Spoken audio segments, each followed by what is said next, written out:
الحمد للہ رب العالمین والصلاة والسلام علی سید المرسلین محمد وعلی آلہ وصحبہ اجمعین رب اشرح لی صدری ویسر لی امری واحلل عقدۃ من لسانی یفقہوا قولی۔ سورہ انفال شروع ہو چکا ہے اور آج کی دوسری مجلس ہے اور آیت نمبر 20 سے درس کا آغاز ہو رہا ہے۔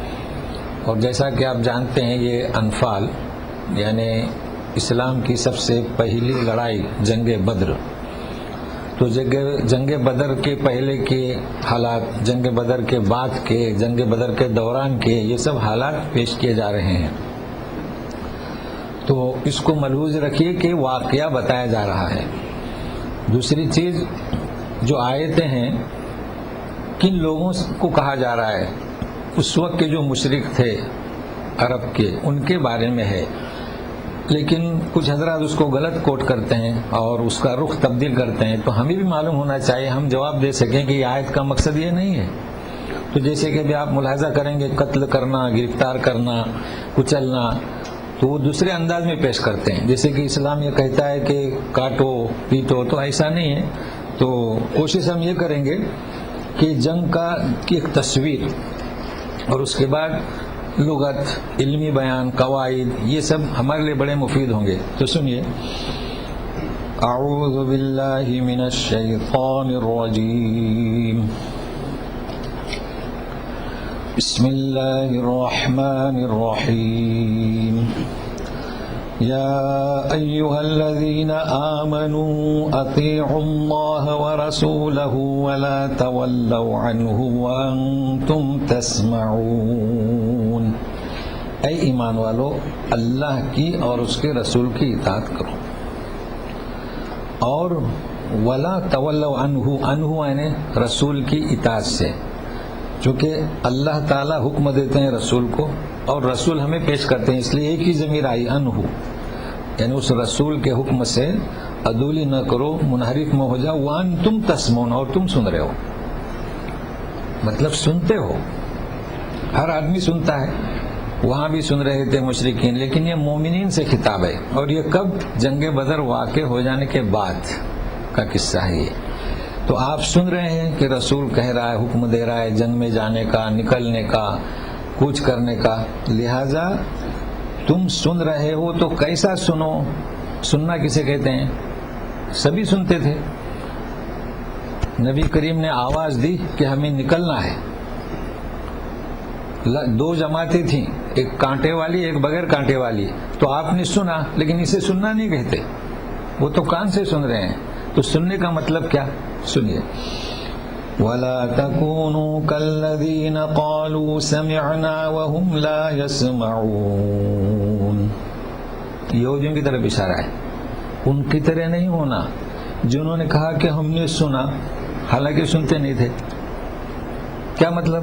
سنا اور سنتے نہیں تھے، کانوں سے تو سنا، اور پھر کیسے سنتے نہیں تھے؟ اس لیے کہ سننا جو ہوتا ہے ماننے کے لیے ہوتا ہے۔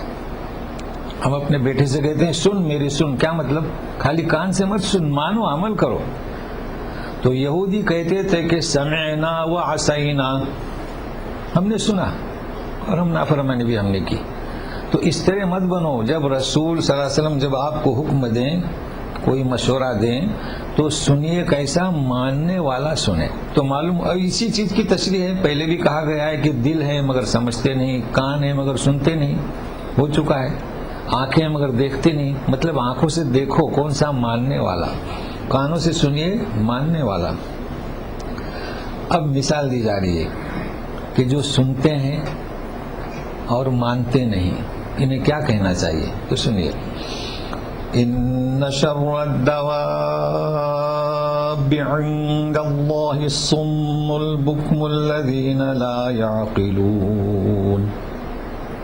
بدترین جانور، دواب، دابتن کی جمع، دابتن میں ہر آتا، فردہ، انسان بھی، جانور بھی، مویشی بھی، سب جو زمین پر چلے تو سب آگے۔ تو جانور کی بات نہیں ہو رہی ہے، بلکہ زمین پر چلنے والے جو ہیں سب میں بدترین کون ہیں؟ اللہ کے نزدیک الصم البکم، بہرے اور گونگے۔ تو کیا وہ بہرے ہیں؟ بہرے نہیں ہیں، کان ہیں مگر ماننے والا نہیں سنتے، اس لیے انہیں بہرے کہا جا رہا ہے، اور حق بات کو نہیں کہتے اس لیے گونگا کہا جا رہا ہے۔ اچھا پھر کیا ہے دیکھیے، الذین لا یعقلون، اس کا ترجمہ یہ نہیں کرنا، میں کوشش کرتا ہوں کہ ترجمہ کرنے کی آئیڈیا بتاؤں، اس کا ترجمہ یوں نہ کرنا کہ عقل نہیں رکھتے، یہ بات نہیں ہو رہی ہے، عقل تو ہے، جو سن رہے ہیں انہیں عقل ہے، تو لا یعقلون کا ترجمہ کریں گے عقل سے کام نہیں لیتے۔ تو دیکھیے بدترین زمین پر چلنے والے، چاہے جانور کا ترجمہ ہو، کون ہے اللہ کے نزدیک؟ جو عقل سے کام نہیں لیتے۔ اب جب عقل سے کام نہیں لیتے تو سنتے ہیں بغیر ماننے والا اور حق بات کو بولتے نہیں، تو انہیں بدترین کہا گیا ہے۔ اور مثال کس کی طرف دی گئی ابھی ہے؟ منافقین اور یہود، یعنی خطاب کرتے کرتے مسلمانوں کو کہ ان کی طرح نہیں بننا۔ اب دیکھیے دوسری تشبیہ، وَلَوْ عَلِمَ اللَّهُ فِيهِمْ خَيْرًا لَأَسْمَعَهُمْ وَلَوْ أَسْمَعَهُمْ لَتَوَلَّوْا وَهُمْ مُعْرِضُونَ۔ اگر اللہ کو معلوم ہوتا، اگر اللہ جانتا ان میں کوئی خیر، خیر یعنی کیا؟ سننے کی، سن کر ماننے کی صلاحیت، اگر اللہ جانتا لَأَسْمَعَهُمْ تو انہیں سنوا دیتا، یعنی کیا؟ سننے کی توفیق، کون سی توفیق؟ ماننے والی عطا کرتا۔ وَلَوْ أَسْمَعَهُمْ تو اب معلوم ہوا کہ اللہ ہی توفیق دیتے ہیں سننے کی اور ماننے کی، تو اگر اللہ انہیں توفیق دے دے، چلیے جو سن لیں۔ وَلَوْ أَسْمَعَهُمْ اگر توفیق دیں سننے کی اور ماننے کی، تو ان کا معدہ کیسا ہے؟ خراب ہو چکا ہے، غذا کتنی بھی اچھی ڈالو تو وہ نکال لیتا ہے۔ لَتَوَلَّوْا وَهُمْ مُعْرِضُونَ پھر بھی وہ روگردانی کریں گے بے رخی کرتے ہوئے۔ تو کیا بات ہوئی کہ اللہ تعالیٰ نے اختیار دیا ہے، جو عقل سے کام لیتے ہیں اللہ انہیں توفیق دیتا ہے، جو عقل سے کام نہیں لیتے انہیں اگر توفیق بھی دے اللہ تعالیٰ سننے کی، تو ان کی مثال ایسے ہی کہ معدہ ان کا فاسد ہے، یہ کہا جا رہا ہے۔ تو سنیے، اب مومنین سے خطاب ہے براہ راست، اس لیے کہ جب حکم ہو رہا تھا کہ چلے ہم اس جماعت پر جسے ہمارے قبضے میں اللہ نے کر دیا ہے، تو سنیے، یا ایھا الذین آمنوا استجیبوا للہ وللرسول اذا دعاکم لما یحییکم واعلموا ان اللہ یحول بین المرء وقلبہ وانہ الیہ تحشرون۔ اے ایمان والو، استجیبوا یعنی دعا کو قبول کرنا، تو اللہ اور رسول جب تمہیں پکارے تو تم اس کا جواب دو، یہاں کوئی دعا نہیں ہے۔ اذا دعاکم تمہیں بلائیں، آواز دیں، پکاریں تو انہیں جواب دو، لیکن کیا کہا جا رہا ہے؟ اذا دعاکم لما یحییکم، تو یحیی کے معنی ہوتے ہیں زندہ کرنا، یہاں زندہ کرنا معنی نہیں کرنا، بلکہ جو تمہیں پکارتے ہیں زندگی بخش کے لیے، یعنی ایسی زندگی کے لیے جس میں بخشش ہے، حیات ہے۔ اللہ تعالیٰ فرماتے ہیں وَجَعَلَ مِنَ الْمَاءِ كُلِّ شَيْءٍ حَيٍّ، کیا فرمایا؟ کہ ہر زندہ چیز کو پانی سے جلا بخشی، تو کیا بخشی؟ حیات بخشی، تازگی بخشی۔ حالانکہ بعض جگہ ترجمہ غلط ہوا ہے، کہ ہر چیز کو پانی سے زندہ کیا. پانی سے زندہ نہیں کیا ہر چیز کو, پانی سے اس کو تازگی بخشی. تو اللہ کے رسول تمہیں بلاتے ہیں کس کی طرف؟ جو تمہاری حیات ہے اس کی تازگی کی طرف. تو حیات کی تازگی کیا ہے؟ توحید, رسالت. تو یہ ترجمہ کرنا کہ وہ تمہیں بلاتے ہیں ایسی حیا بخش زندگی کی طرف. جب پکاریں تو جواب دو اور سنو. وَعْلَمُوا, اب کچھ لوگ جواب دیتے تھے, کچھ جواب نہیں دیتے تھے, کچھ سنتے تھے ماننے کا, کچھ سنتے تھے اور کہتے تھے کہ عصینا. جان لو کہ بے شک اللہ تعالی حائل ہے مرء یعنی انسان اور اس کے دل کے بیچ. اللہ بین المرء و قلبی, تو یہ انسان اور یہ قلب, تو دونوں کے بیچ میں اللہ. نحن اقرب الیہ من حبل الورید. اللہ کے رسول صلی اللہ علیہ وسلم فرماتے ہیں کہ دل انسان کا جیسے کہ اللہ کی 2 انگلیوں پر,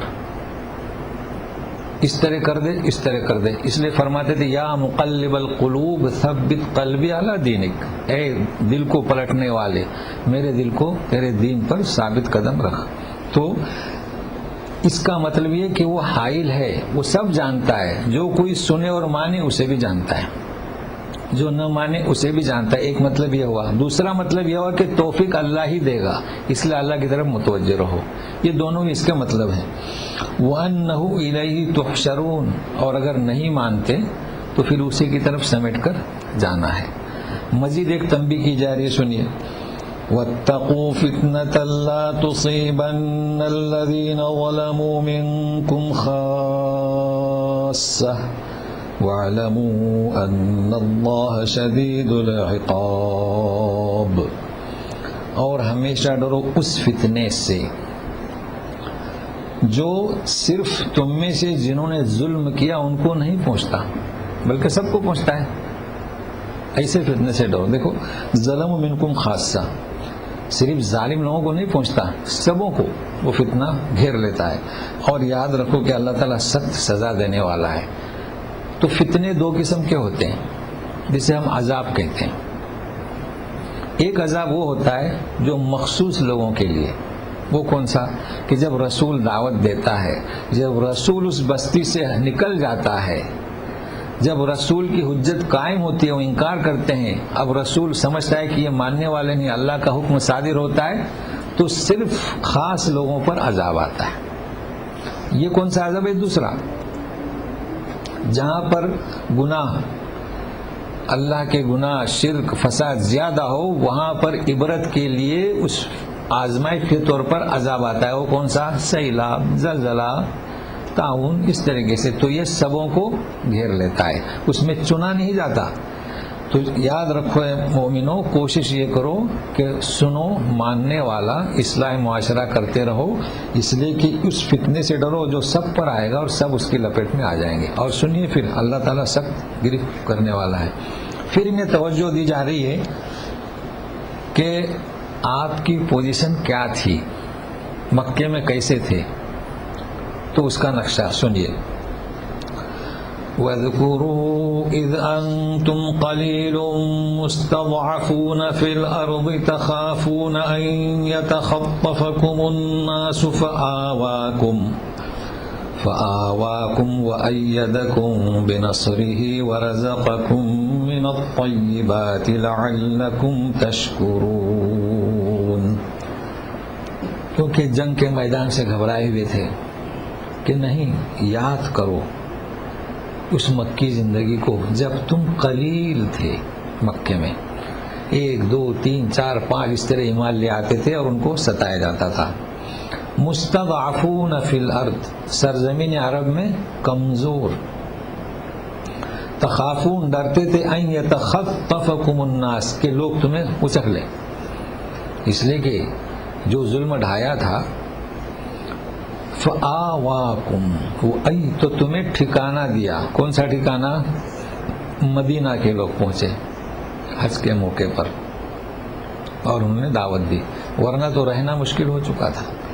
وہ ایدکم بنصری, پھر آپ کی تائید بھی کی اس کی نصرت سے. ورزقکم من الطیبات, اور پاک روزی بھی آپ کو بطور رزق کے عطا کی. یہ سب کیوں؟ تاکہ تم شکر کرو. تو معلوم ہوا کہ اتنی نعمتیں بتائی جا رہی ہیں، مکہ کی زندگی تنگ ہو چکی تھی اور خوف بھی تھا، ڈر بھی تھا کہ کب ہمیں ختم کر دیں، اور یہی ہوا تھا کہ یہاں تک کہ نبی کریم صلی اللہ علیہ وسلم کو بھی جو ہے ارادہ کر چکے تھے کہ انہیں بھی ختم کر دیا جائے یا قید کر دیا جائے، لیکن ہم نے تمہیں ٹھکانہ دیا، تو اب نتیجہ کیا؟ لعلکم تشکرون. بہت بڑی بات ہے یہ. معلوم ہوا کہ شکر کرنا اللہ تعالیٰ کا یہ بھی عبادت ہے. شکر کرنا یہ بھی عبادت ہے کہ اللہ نے کس قدر نوازا. آج بھی ہمیں چاہے کہ شکر کریں. آج پوری دنیا وہی پوزیشن ہے، کوئی پسند نہیں کرتا اسلام کو، مگر اللہ نے ہمیں سلامت رکھا، حفاظت میں رکھا اور ہمیشہ رکھے گا انشاءاللہ. تو ہمیں کیا کرنا چاہیے؟ شکر. اے اللہ تعالیٰ تیرا لاکھ لاکھ شکر ہے، اور یہی وہ عبادت ہے. اب سنیے، اب یہ جنگ ہونے کے بعد کی مزید کچھ تصویر. یا ایھا الذین آمنوا لا تخونوا اللہ والرسول وتخونوا اماناتکم وانتم تعلمون. اے ایمان والو، اللہ اور رسول کے حق میں خیانت نہ کرنا ایک چیز، اور اپنی امانتوں کی بھی خیانت نہ کرنا، جان کر، جانتے ہوئے بھی. اب یہ آیت جیسے کہ میں نے ذکر کیا جنگ بدر کے واقعہ سے پہلے بعد میں واقعے کے درمیان، تو اس کا تعلق اسی سے ہے، اس امانت کا نہیں. امانت کہا جائے تو فوراً توجہ جاتی ہے کہ کسی نے سونا چاندی ہمارے پاس امانت رکھا ہے، اس کی بات نہیں ہو رہی ہے. یہ کون سی پھر امانت؟ یہاں کون سی امانت؟ جنگ بدر کے میدان میں کیا ہے وہ امانت؟ پہلے اللہ کی امانت، اللہ اور رسول کے حق میں خیانت مت کرو. تو یہ بھی ایک امانت ہے. امانت ایک حصی، مادی اور ایک روحانی. تو اللہ تعالیٰ کی الوہیت، اللہ تعالیٰ کا حق توحید، اس کی ربوبیت، اس کی حاکمیت، اس کے حق میں خیانت نہ کرو. اللہ کا حکم تسلیم کرو، اللہ کے حکم کو پھیلاؤ. دیکھیے ساری چیزیں آ گئی، میں مختصری پیش کر رہا ہوں. رسول کے حق کیا کہ رسول جس دعوت کو لے کر ہے اسی دعوت کو اپنائے، تو اس کا حکم تو مانے. وہ سامنے ہے اور کہہ رہا ہے کہ چلیں نکلیں، اور آپ کہہ رہے ہیں کہ نہ نکلیں. وہ کہہ رہا ہے کہ باہر چلیں. تو پھر وہ جو امانت ہے، جو بڑی امانت انسان کو سونپی گئی ہے، وہ کون سی؟ ذمہ داری. اسے کیسے سنبھالو گے؟ تو کہا جا رہا ہے کہ وَلَا تَخُونُوا أَمَانَاتِكُمْ. اس کا مطلب وہ نہیں کہ آپ کے پاس کسی کے سونا چاندی سکے رکھے ہوئے نہیں. آپ کے ذمے جو امانت دی گئی، إِنَّا عَرَضْنَا الْأَمَانَةَ عَلَى السَّمَاوَاتِ وَالْأَرْضِ. کون سی امانت پیش کی اللہ نے؟ آسمان و زمین پہاڑوں پر. فَأَبَيْنَ، انکار کر دیا. وَأَشْفَقْنَ، ڈر گئے. حَمَلَهَا الْإِنسَانُ، انسان نے اس امانت کو اپنایا. اس امانت میں خیانت مت کرو. تو یہ کیا امانت ہے؟ جتنا بیان کریں اتنا ناکافی ہے، مگر ہمیں چونکہ سمجھنا ہے اس کی روح کو، تو یہ وہ امانت ہے، اپنی ذمہ داری رسول کے حق میں، اللہ کے حق میں، اور جو ہم پر ذمہ داری. تین چیزیں آ گئیں. یہ مل کر کیا ہوتا ہے؟ دین. اور کس چیز کا نام دین ہے؟ اور پھر جان بوجھ کر، یعنی سب جانتے ہیں. کوئی ایسا مسلم ہے جو نہ جانتا ہو کہ کلام پاک اللہ کی جانب سے ہمارے لیے ہے؟ جانتا ہے کوئی؟ سب جانتے ہیں. رسالت ہمارے پاس ہے، سب جانتے ہیں، لیکن جان بوجھ کر بھی اسے پسے پست ڈال دیں. دیکھیے قرآن کیسے آگاہ کر رہا ہے، وَأَنْتُمْ تَعْلَمُونَ. اب سنیے، اگر آپ اپنی ذمہ داری کو نہیں سنبھال رہے ہیں تو گویا کہ اپنی امانت میں خیانت، اللہ کے حق میں خیانت، رسول کے حق میں خیانت. اور خیانت آپ سمجھ رہے ہیں دین کو پھیلائیے. اگر دین کو پھیلانے کی فکر نہیں لیے ہوئے ہیں تو پھر تنبیہ دے رہے ہیں. سنیے، وَاعْلَمُوا أَنَّمَا أَمْوَالُكُمْ وَأَوْلَادُكُمْ فِتْنَةٌ وَأَنَّ اللَّهَ عِندَهُ أَجْرٌ عَظِيمٌ. انسان امانت کی ذمہ داری سے کاہلی کب کرتا ہے؟ مال اور اولاد. یقین رکھو کہ تمہارے مال اور اولاد فتنتن کیا ہے تمہارے لیے؟ آزمائش ہے. یہ فتنہ ہم اس کا لغوی معنی لیتے ہیں، فتنہ یعنی آزمائش.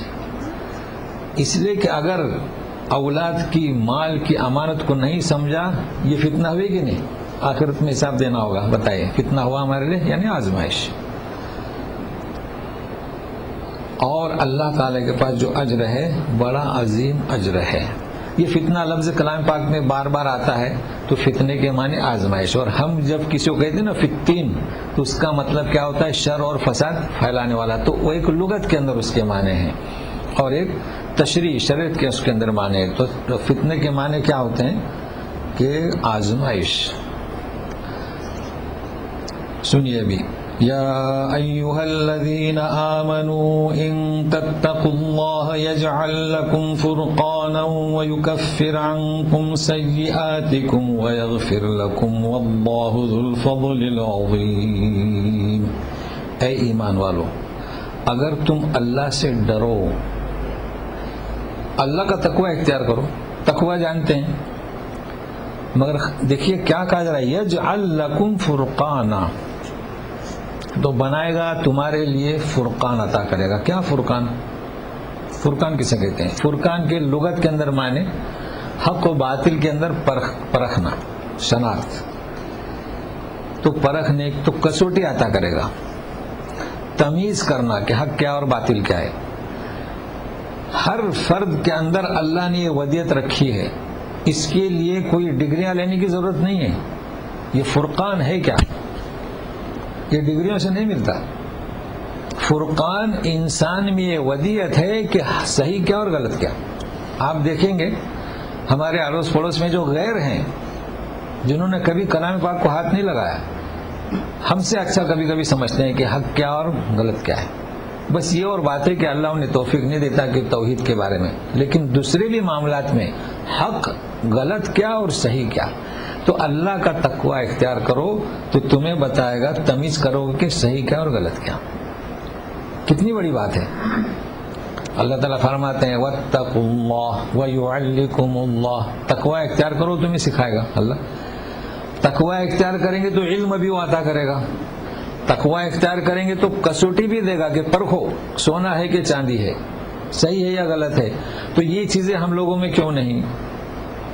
دیکھیے بدعت کیا ہے، شرک کیا ہے. ہمارے پاس کسوٹی ہونا چاہیے. ایک انسان کو سمجھنا چاہیے کہ اللہ تبارک تعالیٰ کی ربوبیت میں، الوہیت میں کسی کو شریک کرنا جو ہم نے شریک بنا رکھے ہیں، تو کسوٹی کہاں ہے؟ کیوں نہیں؟ اس لیے کہ تقوی نہیں. اگر انسان تقوی اختیار کرے تو اللہ تعالیٰ تمہیں یہ کسوٹی پہنچا دے گا. اور کیا؟ یغفر لکم ذنوبکم یکفر عنکم سیئاتکم ویغفر لکم ذنوبکم. تمہارے گناہ بھی معاف کرے گا، مٹائے گا. صرف تقوی اختیار کرو. اللہ تعالیٰ بڑے فضل والے ہیں. اب بات پیش کی جا رہی ہے مکے کے حالات. وہ آخری رات نبی کریم صلی اللہ علیہ وسلم جب وہاں سے نکلے ہیں تو سنیے وَإِذْ يَمْكُرُ بِكَ الَّذِينَ كَفَرُوا لِيُثْبِتُوكَ أَوْ يَقْتُلُوكَ أَوْ يُخْرِجُوكَ وَيَمْكُرُونَ وَيَمْكُرُ اللَّهُ وَاللَّهُ خَيْرُ الْمَاكِرِينَ. حالات کہاں کے ہیں؟ مکے کے. جب وہ تدبیر مکر کر رہے تھے، چال چل رہے تھے، بک اے رسول الذین کفروا. کیا تدبیریں تھیں؟ کیا کہہ رہے تھے؟ لیثبتوک، آپ کو قید کر دیں ایک، او یقتلوک، آپ کو نعوذ باللہ قتل کر دیں. تیسرا او یخرجوک، نکال دیں. کیسی تدبیر تھی مکے میں؟ تو کسی نے کہا کہ انہیں قید کر دیا جائے. دارالندوہ میں بیٹھے تو کسی نے کہا کہ قید نہیں کرنا، اسے قید کرو گے تو اس کے ساتھی کیا کریں گے؟ جد و جہد کریں گے، کوشش کریں گے اور حملہ کر کے اسے نکال دیں گے. یہ رائے پاس نہیں ہوئی. تو کہا کہ ایسا کرو، قتل کر دو. تو کہا کہ نہیں، عبد مناف کا قبیلہ پھر قصاص لے گا، بدلہ لے گا، اور یہ جنگ پھر دیر تک چلتی رہے گی، کیونکہ یہ عربوں کی عادت تھی. قتل بھی نہ کرو. تیسرے نے کہا کہ پھر نکال دو، یہ یہاں سے چلا گیا تو ہماری جان چھوٹ گئی، بلا گئی. تو کہا کہ نہیں، اگر یہاں سے اسے نکال دو گے نا تو یہ تو جادو بیاں ہے، یہ دوسری جگہ جا کر لوگوں کو اپنائے گا اور پھر ہم پر حملہ کر دے گا اور اس کا دین بڑھتا چلا جائے گا. اللہ دیکھیے سمجھ رہے ہیں مگر فرقان نہیں. اب کیا کیا جائے؟ نہ قید کر سکتے ہیں آپ، نہ اسے نکالنا چاہتے ہیں، نہ قتل کرنا چاہتے ہیں. یہی وہ تاریخ والوں نے قصہ لکھا ہے نا کہ شیطان نجدی بن کر آیا تھا. شیطان بھی اس مجلس میں حاضر تھا، تاریخ پڑھیں گے، دارالندوہ میں آ چکا تھا. تو اس نے پھر یہ ابو جہل کا نام آتا ہے. بہرحال ابو جہل نے بھی کہا تو شیطانی سے کہا، اس نے کہا ایسا کریں کہ ہر قبیلے کا ہر فرد اور اس کا غلام تلوار لے کے کھڑے ہو جائیں اور ایک ساتھ حملہ کر دیں. اب کتنے قبیلے ہیں؟ تو اب نے مناف کا قبیلہ کتنے لوگوں سے قصاص لے گا، میں کس کی تلوار سے مرا، یہ طے ہوا. تو دیکھیے کیسی چال چلی. اللہ تعالیٰ فرماتا ہے وَيَمْكُرُونَ وَيَمْكُرُ اللَّهُ. انہوں نے مکر کیا، انہوں نے چال چلی. تو مکر کسے کہیں گے؟ ایسی خفیہ تدبیر. مکر ہم بولتے ہیں نا مکار، یعنی خفیہ تدبیر کے دشمن کو پتہ نہ چلے، عین وقت پر دبوچ لے، اسے کہیں گے مکر. تو مکر خیر بھی اور برا بھی ہے. اس لیے دیکھیے وَيَمْكُرُونَ وَيَمْكُرُ اللَّهُ، اللہ نے بھی تدبیر چلی. وَاللَّهُ خَيْرُ الْمَاكِرِينَ. تو معلوم ہوا کہ مکر خیر بھی ہے اور بد بھی ہے. تو اللہ نے کیا چال چلی؟ رات میں آ گئے، لائن دونوں طرف لگی تھی، تلواریں لیے ہوئے. نبی کریم صلی اللہ علیہ وسلم کو حکم ہوتا ہے کہ حضرت علی کو لٹا کر نکل جائیے. نکل گئے. وَجَعَلْنَا مِن بَيْنِ أَيْدِيهِمْ سَدًّا. سورہ یاسین کی آیت ہے وَمِن خَلْفِهِمْ سَدًّا فَأَغْشَيْنَاهُمْ فَهُمْ لَا يُبْصِرُونَ. کیا تھا؟ ایک مٹی پھونک دیا. کیا ہم نے سامنے اور پیچھے آڑ لگا دی، دیوار کھڑی کر دی، آپ صلی اللہ علیہ وسلم گزر گئے. فَأَغْشَيْنَاهُمْ، اندھا بنا دیا، دیکھا ہی نہیں. کیسی چال ہے؟ خیر الماکرین. اس طریقے سے نبی کریم صلی اللہ علیہ وسلم نکل گئے. کہاں پہنچے؟ غار ثور تک پہنچ گئے. صبح ہی نہیں پتہ چلا. تو یہ اس کا ذکر ہے. دیکھیے صرف تقوی، اللہ کا، رسول کا، امانت، اس کو ہم اپنائیں تو بہترین چال چلنے والا کون ہے؟ اللہ سبحانہ و تعالیٰ. آج بھی یہی ہے. ہم جس قدر تقوی، جس قدر اس امانت کو سمجھیں گے ہماری ترقی ہوگی. اور یہ مثال ہے ہمارے لیے، نہ ہتھیاروں کی کثرت نہ لوگوں کی کثرت. تو سنیے وَإِذَا تُتْلَى عَلَيْهِمْ آيَاتُنَا قَالُوا قَدْ سَمِعْنَا لَوْ نَشَاءُ لَقُلْنَا مِثْلَ هَذَا إِنْ هَذَا إِلَّا أَسَاطِيرُ الْأَوَّلِينَ. کن کا ذکر ہے؟ مشرکین عرب کا. جب آیتیں پڑھ کر سناتے تھے تو کہتے تھے کہ ہم نے سنی آیتیں، سنی. لَوْ نَشَاءُ لَقُلْنَا مِثْلَ هَذَا، اس میں ان کا کیا کمال ہے، ہم بھی ایسی آیتیں لائیں گے. لا تو نہیں سکے مگر عوام کا زور کم کرنے کے لیے، جو دل میں بات پیدا ہوئی یقین کی کہ ہم بھی لے آئیں گے. ان ھذا الا اساطیر الاولین. یہ کیا پیش کریں؟ تو پہلے لوگوں کے قصے پیش کر رہے ہیں، فرعون کے، یوسف کے، اس طریقے سے، اور ان کی ایک شکل تصویر. وَإِذْ قَالُوا اللَّهُمَّ إِن كَانَ هَذَا هُوَ الْحَقَّ مِنْ عِنْدِكَ فَأَمْطِرْ عَلَيْنَا حِجَارَةً مِنَ السَّمَاءِ أَوْ ائْتِنَا بِعَذَابٍ أَلِيمٍ. کیا کہتے تھے مشرکین؟ یہاں اللہم یہ دعا ہے مگر یہ دعا نہیں، یہ چیلنج، مسخرہ، مذاق. بھئی ہم تو کہتے ہیں اللہم دعا ہے، یہ دعا نہیں ہے ان کی. دیکھیے یہ دعا ہو سکتی ہے، کہتے ہیں کہ اللہم ان کان ھذا ھو الحق من عندک، اگر یہ رسول جو پیش کر رہا ہے تیری جانب سے حق ہے، فامطر علینا حجارۃ من السماء، تو ہم پر آسمان سے پتھر برسا. اللہ یہ دعا ہوئی؟ یہ دعا نہیں ہوئی. اگر حق ہے تو توفیق دے، یہ دعا ہوتی تھی، پتھر برسا. او ایتنا بعذاب علیم، یا کوئی دردناک عذاب ہم پر لیا. تو مطلب تصویر ان کی بھی کھینچی جا رہی ہے، کن کی؟ مشرکین کی، اور مسلمانوں کو بھی نصیحت کی جا رہی ہے. تو سنیے اب جو بات آ رہی ہے یہ ہمارے لیے کیسی درس رکھتی ہے اور عبرت. وَمَا كَانَ اللَّهُ لِيُعَذِّبَهُمْ وَأَنْتَ فِيهِمْ وَمَا كَانَ اللَّهُ مُعَذِّبَهُمْ وَهُمْ يَسْتَغْفِرُونَ. یہ آیت علماء تقریر کرتے ہیں اس آیت پر، ایک گھنٹوں تقریر کرتے ہیں. ہمارا تو مقصد نہیں، مگر سنیے ہے کیا اس میں. کہتے ہیں کہ پتھر برسا ہم پر، عذاب لیا. دیکھیے سیرت رسول کا حق اگر ادا کرنا ہے، کیا کم ہے آپ کا حق ادا کرنے میں. وما کان اللہ انہیں عذاب دینے والے نہیں اور تم ان میں موجود ہو.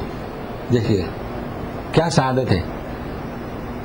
جب تک آپ اے رسول موجود ہیں اللہ ان پر عذاب لانے والا. وہ کیا کہہ رہے ہیں کہ عذاب دے؟ یہ کیسے ہو سکتا ہے؟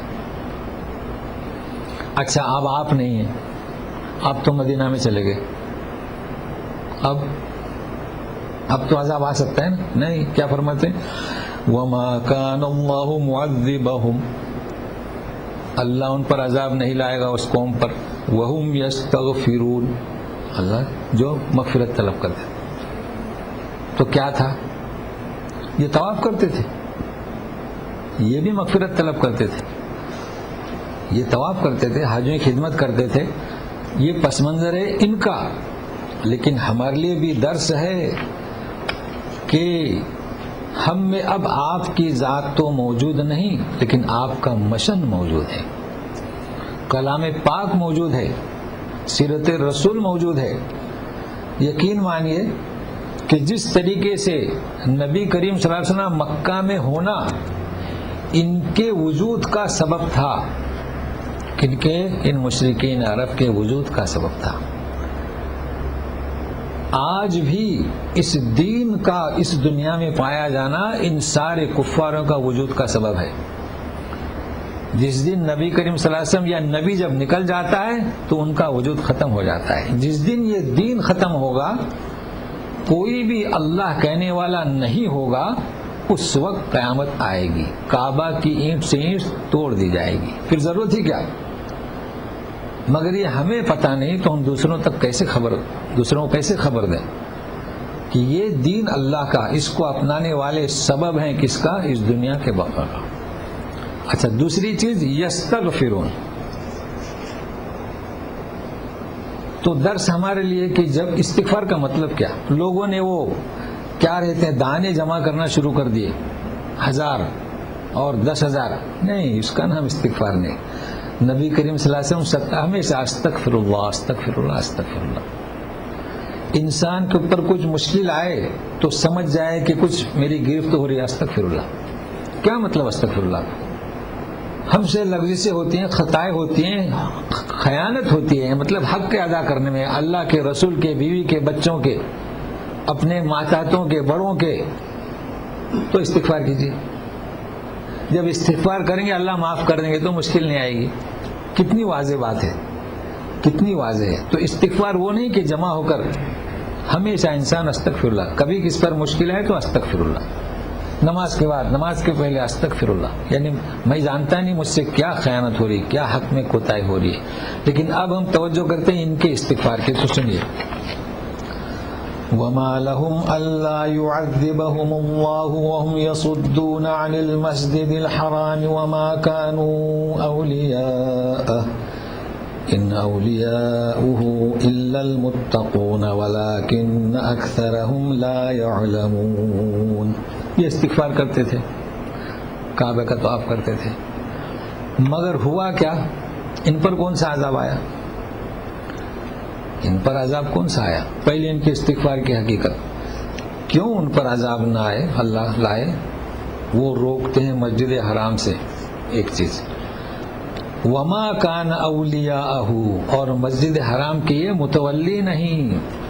اس لیے کہ کچھ لوگوں نے کہنا شروع کر دیا تو حرم تو ان کے قبضے میں ہے، کعبہ یعنی کعبہ آج ہم حرم کہتے ہیں، اللہ کا گھر تو ان کے قبضے میں ہے، مدینہ تو اللہ کا گھر نہیں. لہذا وہی حق پر ہے. یہ بھی باتیں شروع ہوئی تھی تو اللہ تعالیٰ نے فرمایا کہ نہیں، وہ تو اس کے ٹرسٹی نہیں، وہ اس کے متولی نہیں. ان اولیاءہ الا المتقون، اس مسجد کے متولی کون؟ یہ تقوی والے جو اس مکے کو چھوڑ کر گئے ہیں. ولکن اکثرهم لا یعلمون، وہ نہیں جانتے. تو اب قاعدہ بتلا دیا کہ استغفار کر رہے ہیں تو عذاب نہیں آئے گا، مگر ان پر عذاب آیا. کون سا عذاب؟ تباہی کا نہیں. جنگ بدر میں شکست ہوئی، یہ بھی عذاب ہوا، اور فتح مکہ بھی ہوا. تو وہ کیوں؟ تو سنیے. وَمَا كَانَ صَلَاتُهُمْ عِندَ الْبَيْتِ إِلَّا مُكَاءً وَتَصْدِيَةً فَذُوقُوا الْعَذَابَ بِمَا كُنتُمْ تَكْفُرُونَ. بیت اللہ میں کعبہ شریف، وہاں پر ان کی صلاۃ یعنی تسبیح کیا تھی؟ مکاءً، سیٹیاں بجانا اور تالیاں پیٹنا. وہ استغفار ضرور کرتے تھے. یہ حالت تھی. یہاں تک کہ کپڑے بھی نہیں، بے نہ ہو کر. تو یہ کوئی استغفار ہوا؟ تو ہم کہتے ہیں فذوقوا العذاب بما کنتم تکفرون، یہ جو تم نافرمانی کر رہے ہو تو عذاب چکھو. اور یہ انہیں عذاب ملا، مگر اس قسم کا. یہ تخصص ہے امت محمدیہ کا، یعنی مکمل تباہی نہیں. ان الذين كفروا ينفقون اموالهم ليصدوا عن سبيل الله فسينفقونها ثم تكون عليهم حسرة ثم يغلبون والذين كفروا الى جهنم يحشرون. اب یہاں سے 40 آیت تک اس کا ذکر ہے جو ابو سفیان کا قافلہ تھا. تو وہاں تک ختم کرتے ہیں تجارتی. جب ابو سفیان اپنے تجارتی قافلے کو لے کر مکہ میں پہنچے اور ادھر شکست ہوئی، تو لوگوں نے کہا کہ یہ مال ہمیں نہیں چاہیے، اس سے تیاری کریں مدینہ پر حملہ کرنے کا.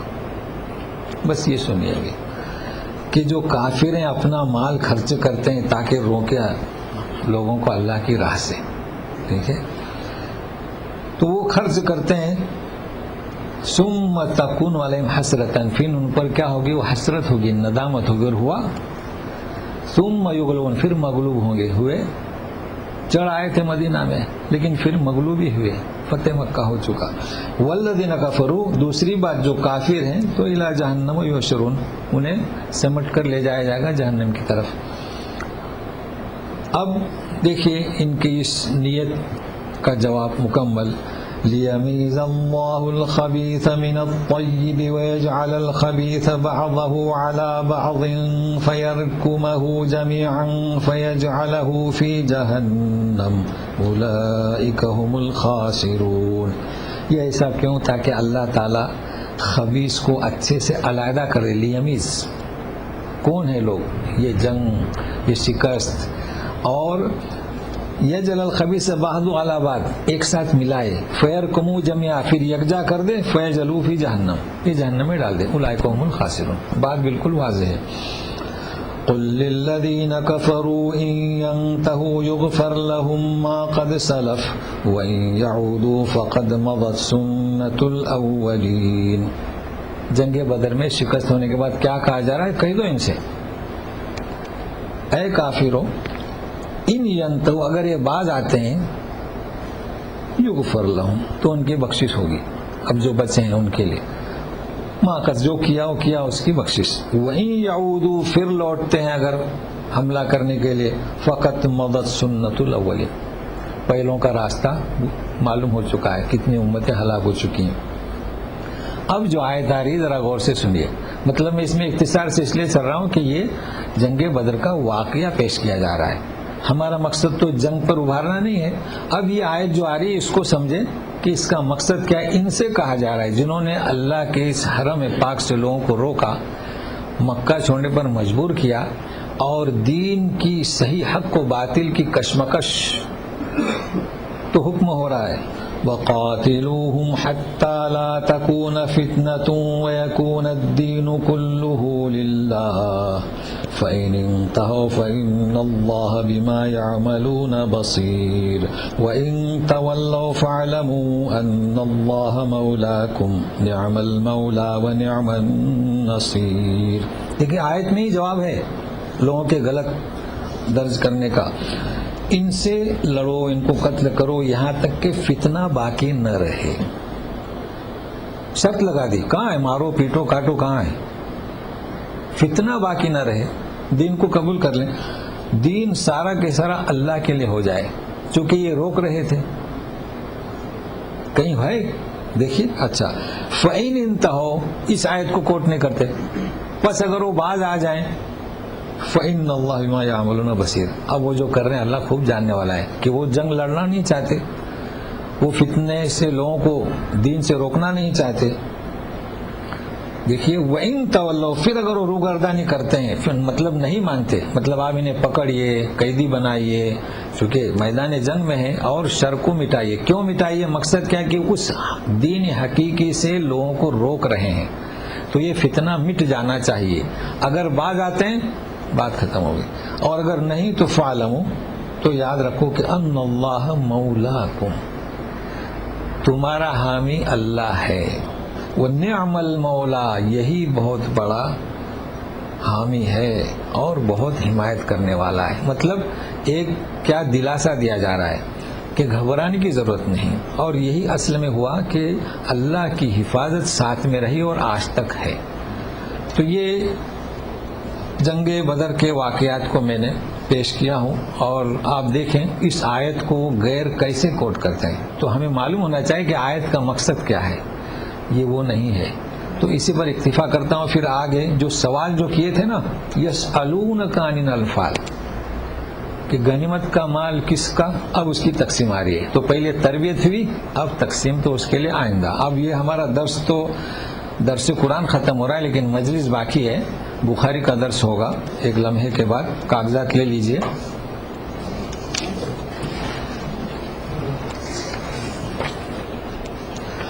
بسم اللہ الرحمن الرحیم. آپ کے ساتھ بخاری کے کاغذات ہیں؟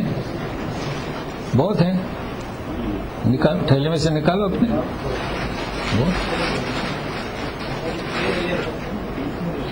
بہت ہیں، لے لیے. دیکھیے آج کا جو درس ہے نا، آپ نمبر کو خیال میں رکھیے، کیونکہ بعض پیج میں نمبر ہے. دیکھیے 13، 14 اور 15 ہے نا، دیکھ رہے ہیں نمبر 13، 14 اور 15. تو 13 سے میرے ساتھ میں رہیے آپ. موضوع ایک ہی ہے، متن ایک ہی ہے، شرح ایک ہی ہے، لہذا میرے ساتھ میں رہیے. 13 پہ چلیے. دیکھیے حدثنا، اور آخر میں ابو ہریرہ قال نبی صلی اللہ علیہ وسلم فوالذی نفسی بیدہ لا یؤمن احدکم حتی اکون احب الیہ من والدہ وولدہ. کیا کہا جا رہا ہے کہ نبی کریم صلی اللہ علیہ وسلم فرماتے ہیں کہ میرے نفس کی قسم، یعنی اللہ کی قسم، والذی نفسی بیدہ، جس کے ہاتھ میں میری جان ہے، اللہ کی قسم، کہ تم میں سے کوئی بھی مومن اس وقت نہیں ہو سکتا جب تک کہ میں اس زیادہ محبوب ہوں اس کے والد اور بیٹے سے. ٹھیک ہے، تو یہاں 2 ہی ہیں، اس لیے آپ 14 پڑھیں. 14 کا متن سنیے. لا یؤمن احدکم حتی اکون احب الیہ من والدہ وولدہ والناس اجمعین. دیکھیں حدیث مقرر ہوئی، تو اس میں کس کا لفظ زیادہ ہے؟ والناس اجمعین. تو یہ شرح ہم کرتے ہیں اس کی. تو دونوں حدیثیں ہو گئیں کہ بھائی کیا کہا جا رہا ہے کہ والد اور ولد اور لوگ. تو والد سے مراد کیا؟ والد میں ماں بھی شامل ہے، اور ولد سے مراد کیا؟ ولد میں بیٹی بھی شامل ہے. اگر کسی نے ترجمہ کیا کہ والد تو نہیں، والد کے ماتحت ہوتی ہے ماں، اس لیے ماں باپ ترجمہ کر سکتے ہیں. اور ولد یعنی تو ولد صالح یدعو لہ، تو کوئی لڑکا نیک دعا کرے نہیں، اولاد. وقالوا اتخذ اللہ ولدا، اللہ نے اولاد اختیار کی. تو یہ قرآن کی کا اسلوب ہے. تو دونوں آ گئے، ماں باپ بھی اور بیٹا بیٹی بھی، اور کون؟ سارے لوگ. اب 15 پہ چلیں، پھر شرح آخر میں کرتا ہوں. 15 پر چلیے. ثلاث من کن فی وجد حلاوت الایمان، تو ایمان کی حلاوت پائے گا. ان یکون اللہ ورسول احب الیہ مما سواہما، کہ اللہ اس کا رسول سب سے زیادہ محبوب سارے لوگوں سے. ٹھیک ہے. اور یہ کہ انسان پسند کرے اپنے کسی کو، اگر پسند کرتا ہے محبت کرتا ہے تو اللہ کے لیے، اور کسی سے دشمنی کرتا ہے تو اللہ کے لیے. اور ایک ناپسند کرتا ہے کہ دوزخ میں پھینک دیا جائے. تو یہ متن ہوا. کس کا ذکر ہے؟ محبت کا. ٹھیک ہے نا. اور پھر آخر میں کس کا ذکر ہے؟ 3 صفتوں کا کہ سب سے زیادہ محبت اللہ اور رسول ایک، اور یہ کہ کسی سے محبت کرتا ہو تو اخلاص، اور تیسرا استقامت یعنی دین پر مستقیم رہے، مکروہ جانے. یہ 3 چیزیں ہم کو آخر میں. تو سب سے پہلے والد اور ولد اور محبت کسے کہتے ہیں. ٹھیک ہے. تو کیا مطلب محبت کا؟ اللہ اور رسول سے زیادہ محبت اور رسول سے زیادہ محبت. اس کو پہلے سمجھتے ہیں. محبت جو ہوتی ہے ایک طبیعی محبت ہوتی ہے. دیکھیے یعقوب علیہ السلام کے بیٹوں نے کہا تھا لَيُوسُفُ وَأَخُوهُ أَحَبُّ إِلَىٰ أَبِينَا مِنَّا، کہ یوسف اور بنیامین ہم سے زیادہ محبوب ہیں، زیادہ محبت. تو محبت کرنے کا انکار نہیں کیا تھا انہوں نے. محبت تو ہوگی سارے لڑکوں سے. ان کا یہ الزام تھا کہ وہ زیادہ محبت کر رہے ہیں، اور جھٹ سے فتویٰ بھی دے دیا ان ابانا لفی ضلال مبین. فتویٰ بھی دے دیا کہ ہمارے بابا کیا گمراہ ہے. یعقوب کوئی زیادہ محبت؟ تو یہ محبت طبیعی محبت ہے. جیسے کہ کسی کے لڑکے ہیں، لڑکیاں ہیں، اور ایک چھوٹا ہے 6 مہینے کا، تو جو توجہ بڑے کو اس سے بڑھ کر چھوٹے پر ہوگی، اس لیے کہ چھوٹا کہیں لڑک جائے گا. تو اس کا نام زیادہ محبت نہیں. تو محبت کون سی مراد ہے؟ کہ آپ کے بیوی ہے، بیٹے ہیں، بیٹیاں ہیں، ماں ہے اور رسول ہیں. اس کا مطلب یہ نہیں کہ میاں بیوی کو چھوڑ کے بس اللہ کے رسول کے محبت نہیں. طبیعی محبت یعنی بچوں کی تربیت ہو تو اللہ کے دین پر، رسول کے دین پر، رسول کو محبوب رکھو، اس کا حکم سر پر، یہ مراد ہے. تو سمجھ لیں طبیعی محبت. اچھا اب محبت کہتے کسے ہیں؟ سوال یہ آتا ہے نا بھائی محبت کسے کہتے ہیں. تو غور سے سنیے گا، یہ علمی درس ہے آج کا. ایک ہوتی ہے محبت اور ایک ہوتی ہے اطاعت. ہوتی ہے نا، اطیعوا اللہ و اطیعوا الرسول ہے، اطیعوا الرسول، من اطاع الرسول فقد اطاع اللہ. اور ایک ہوتی ہے محبت. اچھا تیسرا کیا ہے؟ قل ان تم تحبون اللہ فاتبعونی. بہت اہم موضوع لایا ہوں آپ کے لیے. اگر تم اللہ کو چاہتے ہو فاتبعونی، میری پیروی کرو. یہ فتبیون کو آج اگر سمجھیں گے تو خود میرے ساتھ بھی مشاکل ہیں، آپ کی مشاکل دور ہو جائیں گے. تو محبت، اطاعت اور اتباع، فرق کیا؟ فرق کیا؟ فرماتے قل ان تم تحبون اللہ فاتبعونی. فتبعوا اللہ نہیں، فاتبعونی، اطیعونی، تحبونی. کیا مطلب؟ ایک ہوتی ہے اطاعت. کیا؟ اطاعت. ایک ہوتی ہے محبت. ٹھیک ہے. تو یہ اطاعت اور محبت مل کر کیا ہوگا؟ عبادت. تو دیکھیے محبت، اطاعت، اتباع اور عبادت. مگر عبادت کس کی؟ اللہ کی. کس کی عبادت؟ اللہ کی. اگر آپ نے رسول سے محبت کی، رسول کی اطاعت کیے تو فقط اطاع اللہ. تو مل کر کیا ہوگا؟ عبادت کس کی؟ اللہ کی، رسول کی نہیں. ٹھیک ہے. اچھا اتباع میں اور محبت میں اور اطاعت میں فرق کیا؟ سنیے، اطیعوا اللہ، اللہ کی اطاعت کرو. اطیعوا الرسول، رسول کی اطاعت کرو. فاتبعونی، رسول کی اتباع کرو. ان کنتم تحبون اللہ. تو اتباع اور اطاعت میں فرق کیا؟ اس کو سمجھیں. اطاعت میں اور اتباع میں فرق یہ ہے کہ رسول جو حکم دے اسے مانو، اس کا نام کیا؟ اطاعت ہے. نام کیا اس کا؟ اطاعت ہے. اللہ جو حکم دے تم مانو، اس کا نام کیا؟ اطاعت ہے. اللہ کی اتباع نہیں ہو سکتی، عقائد کی بات ہے. سمجھنے کی کوشش کریں، سمجھ آ جائے گی. اور رسول نے حکم نہیں دیا، رسول نے حکم نہیں دیا، رسول کے ہر ادا کو آپ نے اپنایا، اس کا نام اتباع ہے. اس کا نام کیا؟ رسول کو دودھیا پسند تھی، حکم نہیں دیا آپ کو کھانے کا، اتباع رسول. خذوا ما آتاکم وانتهوا عما نهاکم. جو آپ نے دیکھا مغرب کی نماز اذان کے بعد صحابہ لپکتے تھے سنت کی طرف، آپ نے حکم نہیں دیا، کیا ہوا؟ خاموش تھے. اتباع. اب آپ بتائیے کہ اللہ کی اتباع کوئی کر سکتا ہے کیا؟ کیسے کرو گے؟ لیس کمثلہ شیء، تو حرکت، عمل، اس کا کھانا پینا، اس کا بولنا، تو نبی کریم صلی اللہ علیہ وسلم جس طرح خطبہ دیتے تھے، جس طرح چلتے تھے، کیا آپ اس کا نام کیا؟ اتباع۔ اب ہم چلتے ہیں جو اصل میرا موضوع ہے، جعل الامام، امام بنایا گیا کس لیے؟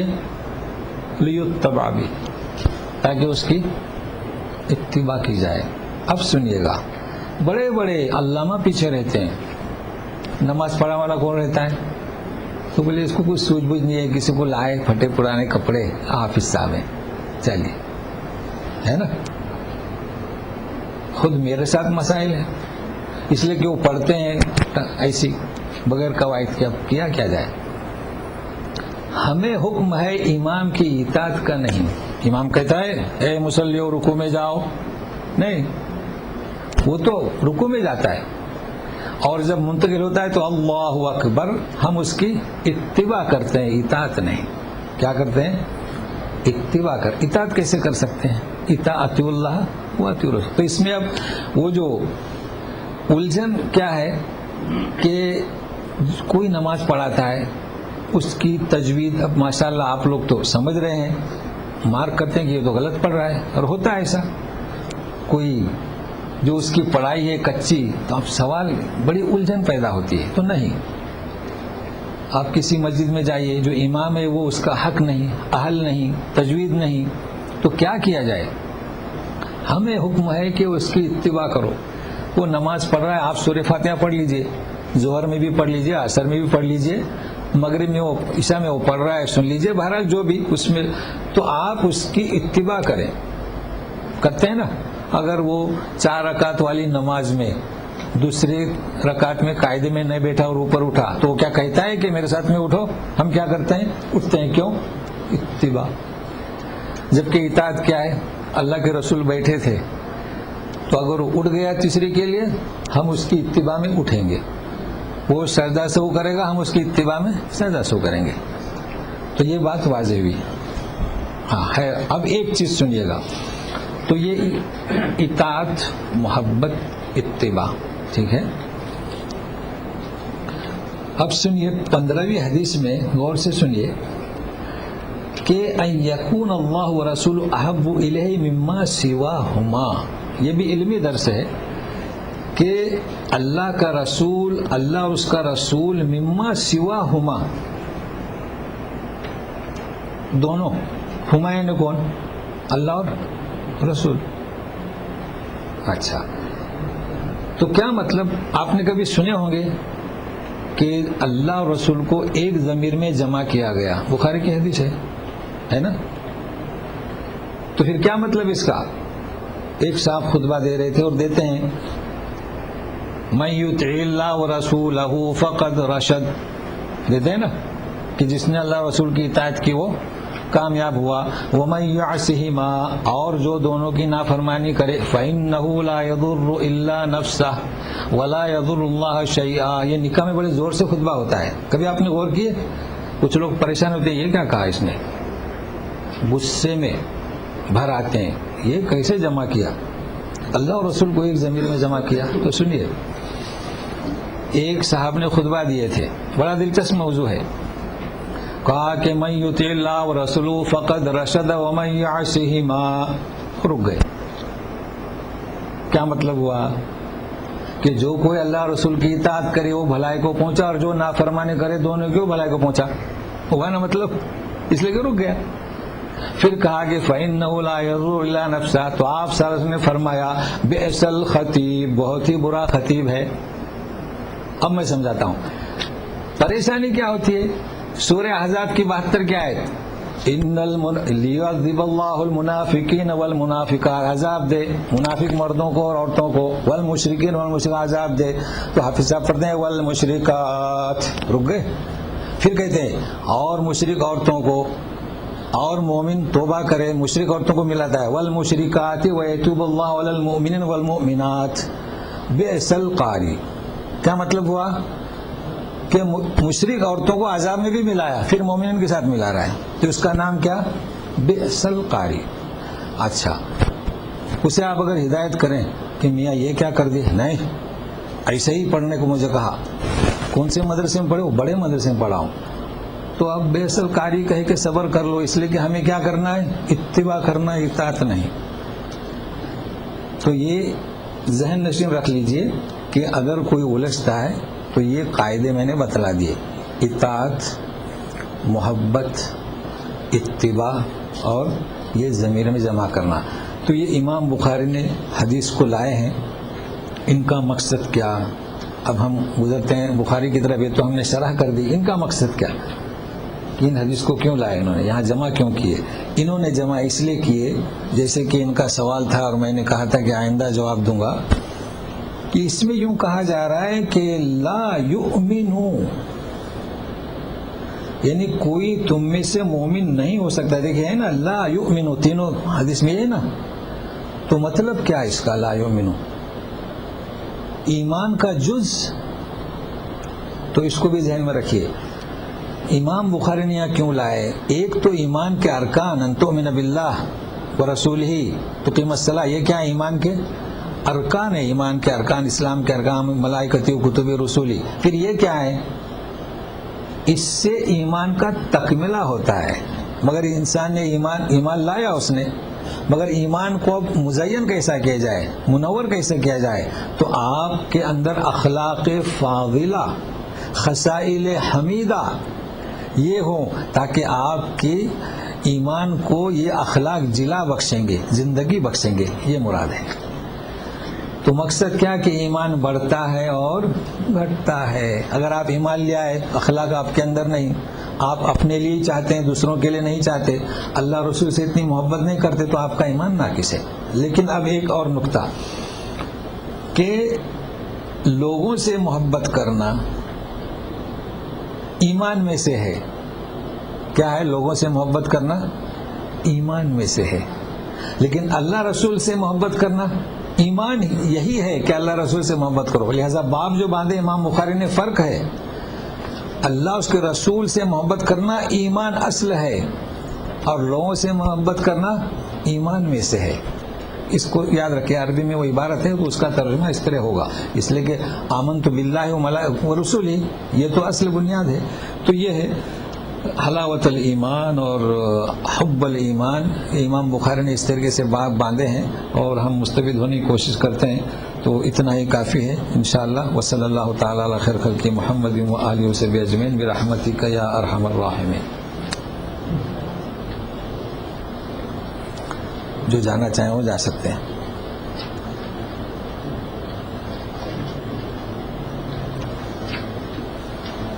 وہی بس سورہ انفال کا اس طریقے سے چل رہا ہوں تاکہ اس کے کچھ حقیقت ہمارے سامنے آ جائے۔ بس آئندہ تقسیم ہے، کچھ نصیحتیں کہیے جی۔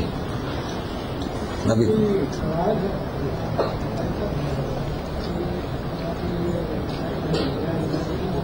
آیت نمبر بولیے۔ ہاں 27 پیچھے جائیں گے۔ ہاں جی کہیے۔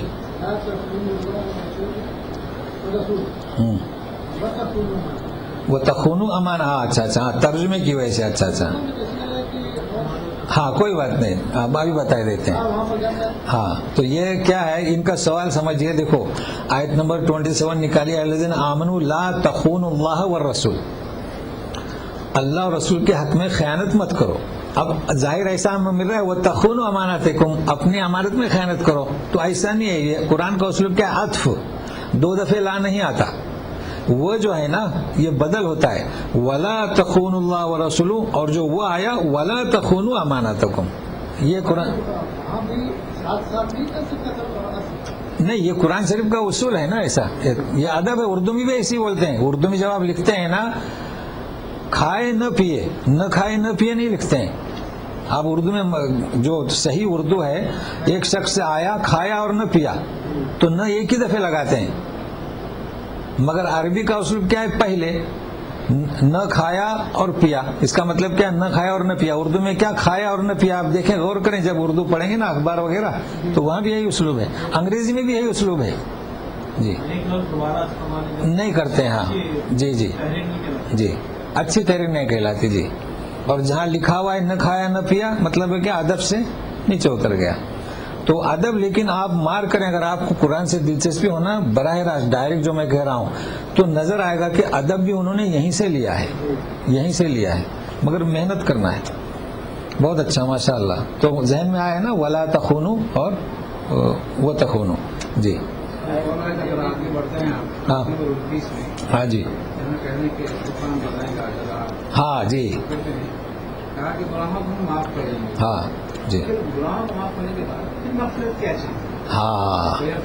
جی جی جی ہاں یہ کھلا نہیں. دیکھیے کیا کہنا چاہتے ہیں, یہ سمجھ رہے ہیں نا کہ جب اللہ تعالیٰ آپ کو معاف کر دیں گے, ٹھیک ہے نا, اب معاف کرنے کے بعد مغفرت کون سی,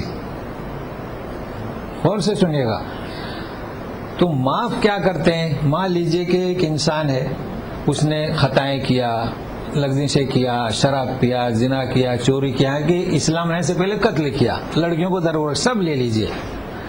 جب وہ اتقوا اللہ اور ایمان لے آئے تو سب ختم ہو گئی, ٹھیک ہے نا. تو ابھی معاف کیا کرے گا, معاف کرنا ہے. معاف کیا کرنا ہے, اب جو وہ اللہ کی عبادت کرے گا اس میں کوتاہی ہوگی, اس کو معاف کر دے گا. کوتاہی ہوئی نا, ہم بھی تو کر رہے ہیں نا, ہم بھی تو کم آپ کو حق ادا نہیں کر رہے ہیں. کوئی بھی انسان اس چیز کو اگر سمجھے انسان کہ جو بھی ہم حق ادا کر رہے ہیں, چلیے اسی مجلس کو لیجئے, ہم درس قرآن میں, لیکن آپ جانتے ہیں کہ درس قرآن کی کو بیان کرنے کے لیے جو محنت اور جستجو چاہیے وہ بہت بالا تر ہے جو ہم کر رہے ہیں اس سے, لیکن ہم کر رہے ہیں تو اللہ تعالیٰ ہمیں معاف کر دے گا. تو مطلب ہے کہ ہم جو عبادت کریں گے, جو بھی کوشش کریں گے, گناہ تو معاف کر دیے, لیکن یہاں یغفر لکم, اس لیے کفر یعنی مٹا دیں گے گناہ کو, کیا مٹانا, مٹا دینا یعنی خیر لسٹ سے بجھا دینا, ہو گیا. لیکن مغفرت یعنی کیا, جو کوتاہی اس کو معاف کر دینا. بہت اچھا, اس طرح کے سوال کریں تاکہ وہ ذہن میں آ جائے. واضح ہوا نا سوال ان کا. چلیے 2 سوال ماشاء اللہ. 33 ہاں جی آج کل ہمارے پاس یہ رہ گیا کہ استغفار کریں تو عذاب نہیں آئے گا. جی ہاں یہی مطلب ہے نا. ہاں لیکن وہ شک, ہاں جی تو کہیے اور کچھ. یعنی مطلب یہ کہ ہمارے پاس عذاب نہ آنے کی وجہ یہ ہے کہ ہمارے پاس استغفار کا معاملہ ہے, لوگ استغفار کر رہے ہیں, عذاب نہیں آ رہا. ہاں بہت اچھا سوال کیا انہوں نے.